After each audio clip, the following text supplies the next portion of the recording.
Hello everyone, and welcome back to another session of Dark Souls PvP and another weapon showcase. This time I am using the Butcher Knife, which is a throwback to the Meat Cleaver from Demon Souls. Now, because it's a throwback, a lot of people actually expected this weapon to be a bit better than it is, because the Meat Cleaver was so stupidly overpowered. This weapon, on the other hand, it really kind of falls short of its predecessor. Now, there are some reasons for that, mostly the fact that the Meat Cleaver had 2 S scalings and an A scaling, and this only has an A scaling in strength, but yeah. So, anyway, the Butcher's Knife, it has a weight of 10 units, it has a strength requirement of 24, and it has an A scaling in strength, as I said previously. It also will restore 5 health every time you hit your opponent. So if you hit their shield, it restores 5 health. If you land a killing blow on them, it restores 5 health. No matter what you do, as long as you hit them, it will restore 5 health every single time. So that's a good thing about it. There is the slight possibility that that can save you. Very rare, but slight, so it's, it's there. So that's a good thing. Now, really, this weapon, it's not the most viable thing to use. It is not the most viable or reliable of the X-Class weapons. But I still like using this thing. I don't know why. I would have to say it's got to be the moveset, just because I love those one-handed R2s. They're funny looking and really very satisfying to land. I don't know why, it just is. So that's that. Now, I would have to say that the biggest pro of this weapon is either, it's going to be a toss-up really, it's either going to be the length of it or its ability to stun.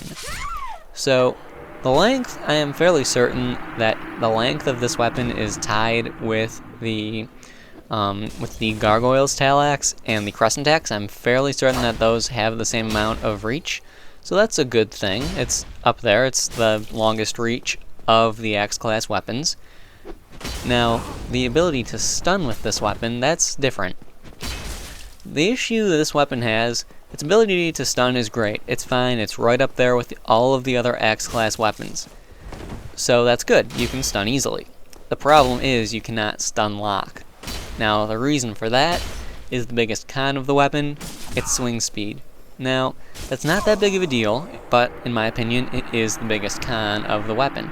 Because its swing speed is slower than the other axes, you can't stun lock someone. You will be able to hit them once, and then they'll be able to roll right out, and that's the end of that.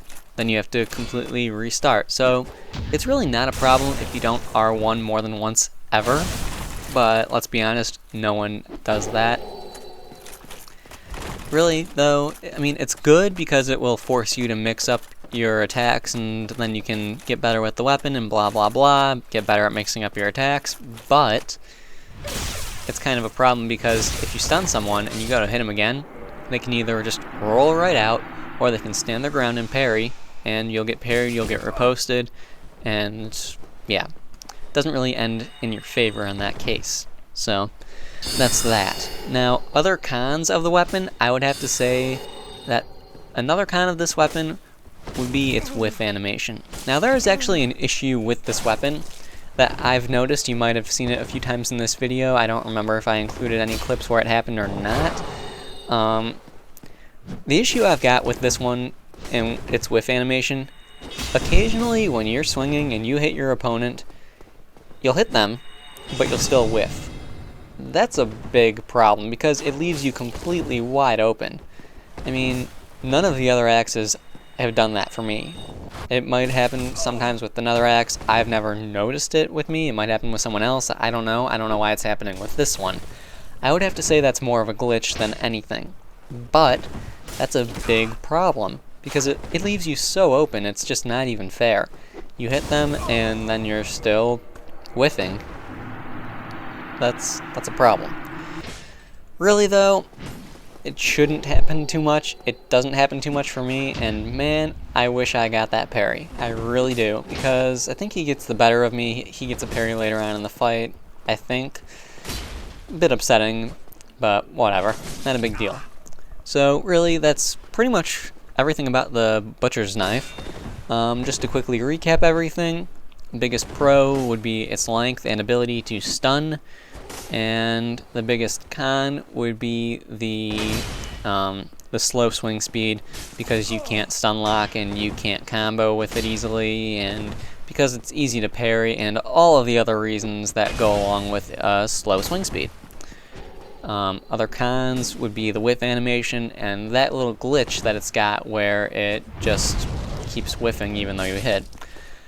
And that pretty much sums up the weapon. So there's actually one fight left after this, and I really don't have anything else left to say. I'm going to be doing a channel update in a day or two whenever I get around to recording it, so that's something you guys can look forward to.